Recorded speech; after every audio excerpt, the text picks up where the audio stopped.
Gene Simmons says artists are treated worse than slaves. This is the Rock and Roll Weatherman. My name is Sean Morrison. He goes on to say, because radio doesn't pay them, and he goes on to say, slaves get food and water. Definitely an odd analogy. The legendary Kiss bassist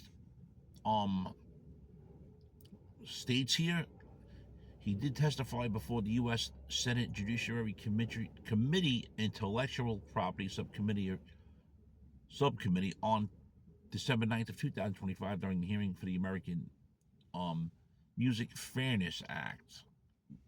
And then it was a legislation to close the radio loophole, if there is one, which there is, and compel corporate radio stations to pay performers for paying their music. You know, it seems like there has been an issue with royalties for years. That's why you see more bands performing live, charging meet and greets a lot, and also now with the digital technology, that's what bands rely on to begin with. He had a 7-minute speech. He can be seen if you go on Blab.net, it can be seen in its entirety. He stressed the importance of passing the bill that would force AM and FM radio stations to pay royalties to copyright holders of respective works played. Mr. Morrison will be honest with you, doesn't really listen to AM, FM radio that much anymore. He listens to Sirius, but I know Sirius XM do get some type of royalties. I don't know how much though. And then he said thank you. Gene goes on to say thank you, Mr. Chairman. He was happy to see many of the people there on December the 7th of 2025, where Kiss and his where his band Kiss was honored at the Kennedy Center with President Donald Trump.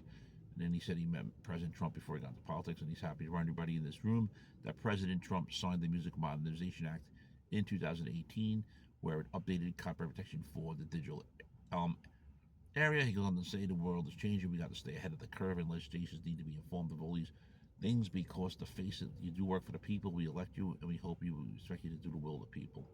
And he's grateful to President Trump for his leadership on issues important to our artists, past, present, and future. And he's kindly here to ask both Democrats and Republicans to remedy a situation which is injustice that's been ongoing for many decades. And then he goes on to explain Bing Crosby, as you know, recorded one of the biggest songs of all time, White Christmas, and you know what's more American than that?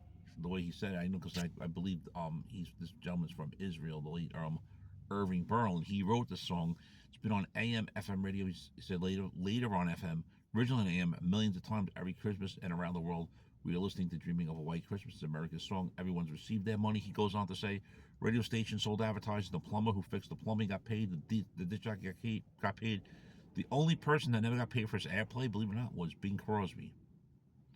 And he goes, which is astonishing, and I think that's because Bing Crosby didn't write the song, so he probably had to get paid for something. And then he goes on to talk about you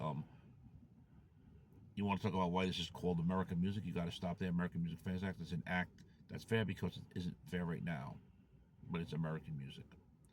Friends, if you're not subscribed to the Sean Morrison YouTube channel, please do so. Everyone else out there, subscribe. We thank you much for the continued love, honor, and support. It is greatly appreciated. It goes on to say even Elvis Presley, who sang hundreds and hundreds of songs and gone on to meet him when he was alive, sadly said Elvis never got a penny for all the millions of times that his music was played around the world. If you go to Africa, you hear the music, that is unnecessary. The bigger, the cooler, the better. So hopefully they do change this, because something doesn't make sense that artists aren't getting paid, even if it's a song they wrote, and it's not happening. That's why you see artists still touring sometimes later, I believe. Some might have networks, some might do it. You got these bands that tour with an original member too, sometimes none, and people will show up at the venues, and they'll continue to do that. But this importantly is that artists should get paid royalties for their music being played on AM and FM radio. As Gene Simmons says, artists are treated worse than slaves because radio doesn't pay them, and that slaves get food and water. Your thoughts, friends? Shame, shame, shame.